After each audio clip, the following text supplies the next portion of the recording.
Kembali bersama kami di Newsline, pemirsa, dan langsung saja kita akan bahas lengkapnya mengenai trending topik yang kedua terkait dengan MK ubah aturan pencalonan. Jadi Selasa kemarin, Mahkamah Konstitusi ubah aturan dalam Undang-Undang Pilkada mengenai aturan pencalonan kepala daerah. Ini sudah ramai berbagai lini medsos saat ini juga mengangkat mengenai isu ini, pemirsa.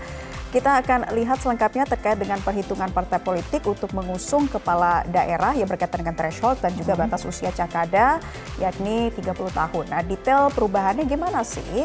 Jadi awalnya Undang-Undang Pilkada pasal 40 ayat 3 mengatakan bahwa partai politik atau gabungan partai harus punya suara minimal 25% di pileg DPRD masing-masing begitu ya. Awalnya seperti itu.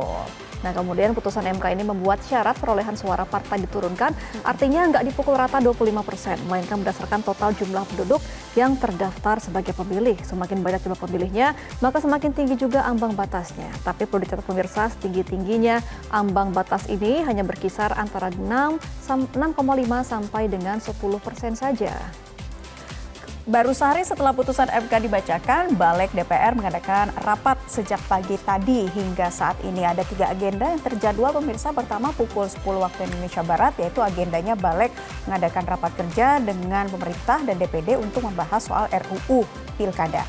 Kemudian agenda kedua pada pukul 11 ada rapat panja yang membahas RUU Pilkada. Kemudian agenda ketiga pukul 19 nanti Balik akan raker lagi nih untuk dengan pemerintah bersama dengan DPD untuk mengambil keputusan soal RUU Pilkada. Jadi dalam rapat pagi tadi ada beberapa tokoh juga yang hadir, masih terus dibahas. Ada beberapa hal yang sebagian juga sudah diputuskan oleh Balik dalam rapat panja siang tadi begitu. Nah, tokoh yang hadir tadi pagi ini merupakan Menkumham baru yang juga mantan Ketua Balik, yaitu Supratman Andi Aktas, dan juga Menteri Dalam Negeri Tito Karnavian. Dan forum ini dipimpin Ketua Balik DPR RI Ahmad Baidowi dari fraksi P3. Beberapa legislator ikut rapat seperti TB Hasanuddin dan Arteria Dahlan dari fraksi PDI Perjuangan, Beni K. Harman dari fraksi Partai Demokrat, hingga Habibur Rahman dari fraksi Partai Gerindra.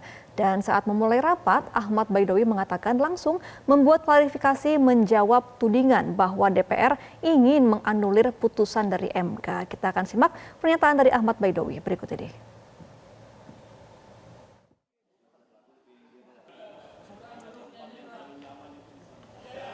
Dan salah satu anggota Balik DPR, Firman Subagio, mengklaim rangkaian rapat ini bukan untuk menganulir putusan MK. Karena putusan MK tidak bisa dianulir, bahkan wajib dilaksanakan. Dan menjelaskan Balik justru akan memperkuat hasil putusan MK mengenai syarat pengajuan calon kepala daerah oleh partai politik atau gabungan partai politik.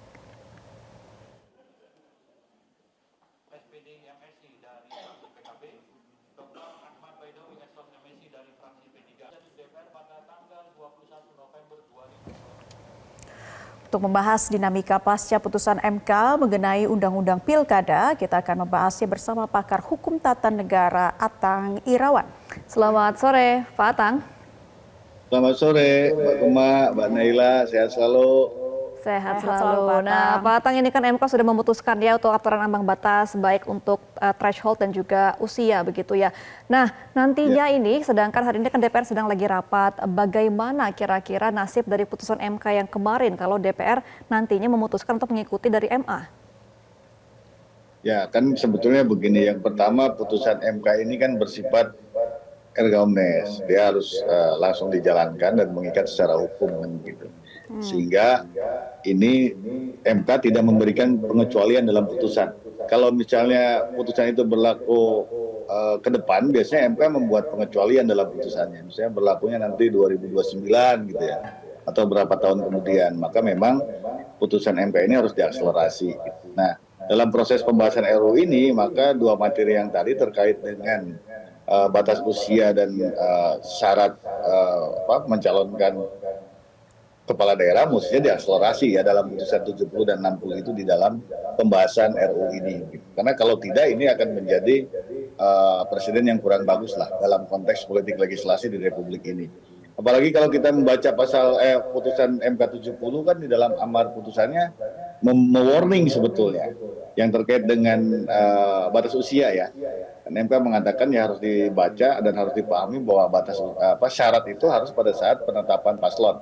Dan kemudian juga MK memberikan garis tebal tuh warningnya. Kalau misalnya KPU tidak melaksanakan sesuai dengan putusan MK, maka MK dapat mengatakan pilkadanya tidak sah, sehingga berpotensi akan dibatalkan oleh MK.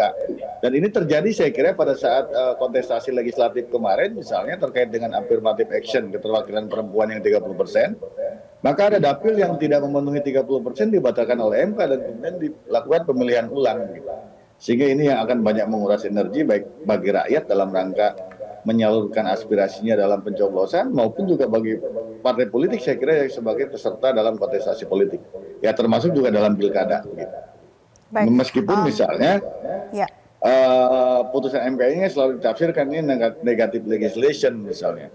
Karena perumus undang-undang atau positive legislation itu kan ada pada DPR. Tapi saya kira ya kita harus menghargai dan menghormati apapun putusan Mahkamah Konstitusi begitu. Yang itu harus diakselerasi di dalam RUU ini. Itu yang seharusnya ya Pak Atang, menurut hukum ketatanegaraan di Indonesia, seharusnya putusan MK ini bersifat pengikat, mestinya diakselerasi. Kalau tidak tentu kan akan menjadi presiden buruk ya bagi hukum di negeri ini. Nah kalau misalnya Balik ini kan tadi sempat santer terdengar bahwa berpihak pada MA.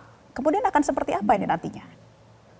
Ya, maka porsinya kan harus dilihat. Kalau MA itu kan dalam kapasitas menguji peraturan perundang-undangan di bawah undang-undang. Sementara kan MK menguji undang-undang terhadap undang-undang dasar. Maka derajatnya yang lebih tinggi mestinya putusan Mahkamah Konstitusi. Karena berbeda kompetensinya ya. Kan ini yang diuji undang-undang bukan peraturan KPU. Padahal peraturan KPU itu dalam rangka menjalankan undang-undang. Maka sumbernya itu dari undang-undang dan itu yang kemudian menjadi kewenangan Mahkamah Konstitusi. Begitu. Nah sehingga dalam RUU ini yang harus diakselerasi adalah putusan Mahkamah Konstitusi seharusnya. Oke Pak Atang, kalau dari Balik tadi kan juga sempat dikatakan bahwa pilihan DPR memilih MK dan MA ini kan merupakan keputusan dari politik ya, arah dari politik. Nah kalau dari Pak Atang sendiri bagaimana melihat adanya dinamika ini? Ya ini yang harus dipahami bahwa begini, kalau memang ini misalnya terjadi yang tadi saya katakan, kan MK juga masih punya kewenangan tuh dalam rangka sengketa perolehan suara ya. Sengketa hasil perolehan suara di pilkada. Nah jangan sampai ini kemudian menjadi presiden buruk gitu. Ketika misalnya putusan MK nggak diakselerasi, maka nanti pada saat sengketa di Mahkamah Konstitusi pasca pencoblosan, maka MK akan masih menggunakan cara pandangnya MK terkait dengan pertimbangan hukum di dalam putusan Mahkamah Konstitusi. Sehingga bisa saja MK kemudian menyatakan tidak sah dan dibatalkan.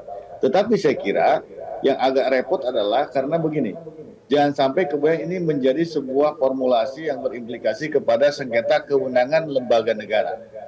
Karena MK sudah memutuskan dalam putusan MK, yang juga MK tidak memberikan catatan bahwa ini berlakunya di pemilu ke depan, misalnya pilkada ke depan, dan kemudian disimpangi melalui RU yang sedang dibahas, maka dua organ ini kan menimbulkan konflik sengketa kewenangan. Sementara MK dia tidak boleh menjadi pihak kalau terjadi sengketa kewenangan.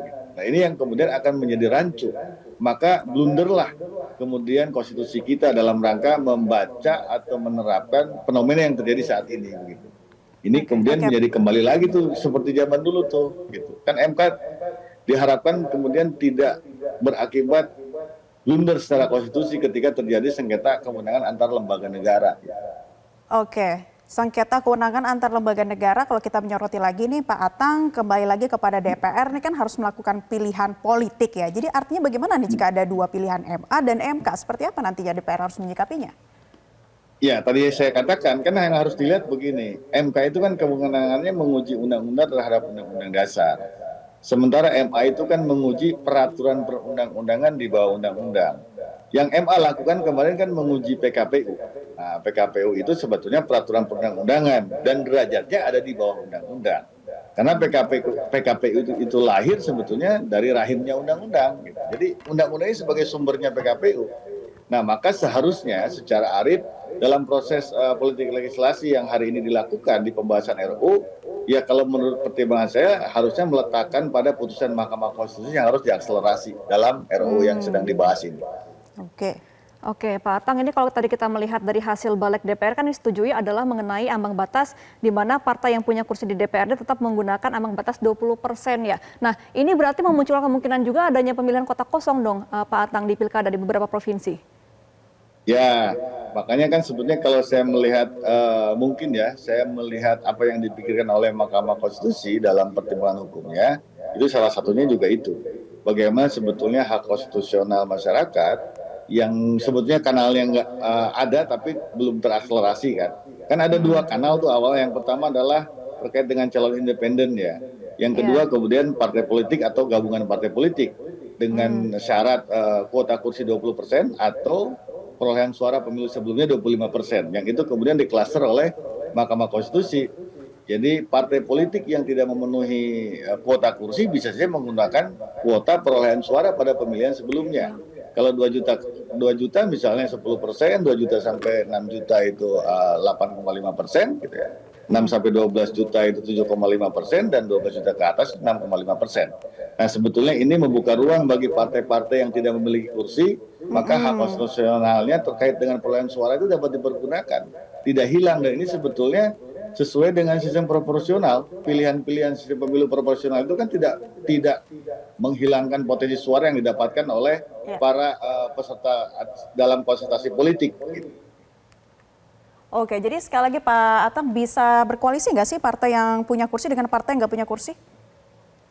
Kalau berdasarkan putusan Mahkamah Konstitusi bisa, bahwa partai bisa memilih apakah dia akan mendaftar dengan syarat kuota perolehan kursi yang 20%, gitu ya, atau menggunakan perolehan suara. Kalau perolehan suara kan tergantung dengan jumlah penduduk tadi ya.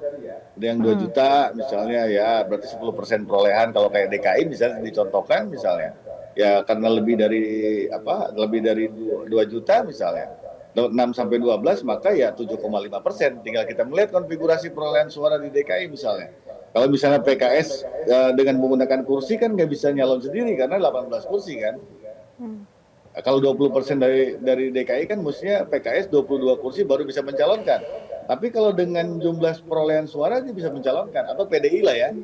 PDI misalkan dengan 14% perolehan suara dia bisa mencalonkan karena DKI syaratnya adalah 7,5% perolehan suara bisa mencalonkan diri sebagai calon gubernur dan calon wakil gubernur. Dan skema ini juga termasuk ke dalam kontestasi pilkada di kabupaten kota begitu yang mensyaratkan tentang perolehan suara pemilihan sebelumnya grade-nya dikurangi lah gitu. Kalau 22 dulu semua digebuk rata 25%, sekarang MK mengklasifikasikan berdasarkan jumlah penduduk berdasarkan jumlah penduduk kemudian syaratnya perolehan suara. Iya, Pak Atang, sebenarnya kan memang putusan MK ini untuk memberi kesempatan kepada partai-partai yang kecil suaranya untuk memberikan nama-nama calon di pilkada nantinya ya Pak Atang. Nah, tapi nanti misalnya memang diadopsi nih aturan dari MK dan banyak nama-nama paslon muncul di pilkada, ini akan lebih optimal nggak untuk demokrasi begitu ya, banyaknya nama-nama calon baru? Ya masyarakat diberikan ruang ya lebih terbuka gitu, dengan banyak calon-calon sehingga masyarakat bisa memilih banyak pilihan, gitu. Banyak pilihan bahwa tidak hanya misalnya beberapa calon saja kayak sekarang misalkan lihat bahwa banyak daerah yang menggunakan pola bagaimana caranya misalnya calonnya tunggal sehingga lawannya kota kosong misalnya. Tapi sekarang ada potensi konfigurasi politik itu akan berakibat kepada peta politik pilkada sehingga mungkin saja banyak calon-calon yang diusulkan oleh partai-partai yang tidak punya kursi tapi koalisi perolehan suaranya masuk misalnya ke klasifikasi sebagaimana dalam putusan Mahkamah Konstitusi sehingga banyaklah bertebaran calon-calon sehingga rakyat masih bisa banyak pilihan lah ketimbang kotak kosong lah. Baik, jadi bisa memungkinkan lebih banyak pilihan gitu ya Pak Atang. Kita masih akan berbincang bersama dengan Anda, namun sebelumnya kita juga mau lihat nih tanggapan dari para warganet melihat putusan MK dan juga hal-hal yang lagi dibahas di Balik DPR. Kita akan lihat ini dari Facebook pemirsa, dari Dani H XXX, Alhamdulillah MK sudah berbuat yang seadil-adilnya dengan merubah syarat minimal buat partai yang tidak memiliki kursi agar bisa ikut mencalonkan wakilnya. Ya, kemudian dari akun Yaul yang mengatakan 1, MK revisi peraturan, kemudian 2, peraturan diubah lagi di DPR RI melalui Balek, 3, terus peraturan yang baru diubah melalui Balek tersebut diajukan lagi ke MK. Kemudian tahapannya MK merevisi peraturan muter-muter aja terus, ini kalau menurut salah satu netizen ya. Oke, dari Virginia, makanya santai-santai aja sama politik, nggak usah dipilih OTW golput. Aduh, jangan sampai golput dong, karena suara Anda sangat menentukan masa depan bangsa ya. Kemudian dari Abdullah Has yang mengatakan ngapain dirubah, harusnya biarin aja. Ini buat refer kemana nih yang diubah? Dari Jamur XX, negara apapun aturan bisa dirubah. Nah itu dia tadi seputar tanggapan dari para warganet. Kita akan lanjutkan perbincangan bersama dengan pakar hukum tata negara, Pak Atang. Jadi tadi kalau kita lihat Anda menjelaskan kemungkinan masih akan banyak paslon-paslon gitu yang bisa dimunculkan lagi ya namanya dengan aturan seperti ini. Tapi kalau kita lihat lagi, balik lagi ini Pak. Jadi KPU tidak sesuai dengan putusan MK maka pilkada dinyatakan tidak sah begitu ya? Ya, itu yang terkait dengan syarat usia ya. Kalau kita melihat di dalam putusan Mahkamah Konstitusi nomor 70 di dalam pertimbangan hakimnya kan mengatakan bahwa dalam konteks persyaratan itu harus ditetapkan berdasarkan pada saat penetapan paslon ya, yang 30 tahun itu untuk calon gubernur. Kalau wakil gubernur kan 25 tahun. Nah di situ disebutkan juga dalam pertimbangan putusan 70 itu MK mengatakan kalau KPU tidak melaksanakan sesuai dengan putusan MK itu, maka pilkada dapat saja dinyatakan tidak sah oleh Mahkamah Konstitusi. Nah ini yang saya kira menjadi catatan bagi kita semua begitu. Kalau misalnya terjadi perubahan undang-undang kok seolah-olah ini seperti ada sebuah potensi konflik kewenangan di antara lembaga negara. Dan ini sudah terjadi pada saat kemarin kan pileg Gorontalo itu. Di Gorontalo misalnya karena ada peserta partai politik yang tidak memenuhi affirmative action 30%, kemudian dimohonkan ke MK, MK kemudian menyatakan harus pemungutan suara ulang. Gitu. Nah ini bisa jadi kalau misalnya syarat usia itu kemudian tidak sesuai dengan putusan Mahkamah Konstitusi sejak ditetapkan sebagai paslon atau yang hasil kemarin putusan Mahkamah Agung itu sejak pelantikan, maka bisa terjadi. Bisa terjadi kemudian MK meminta supaya melakukan pemilihan suara ulang.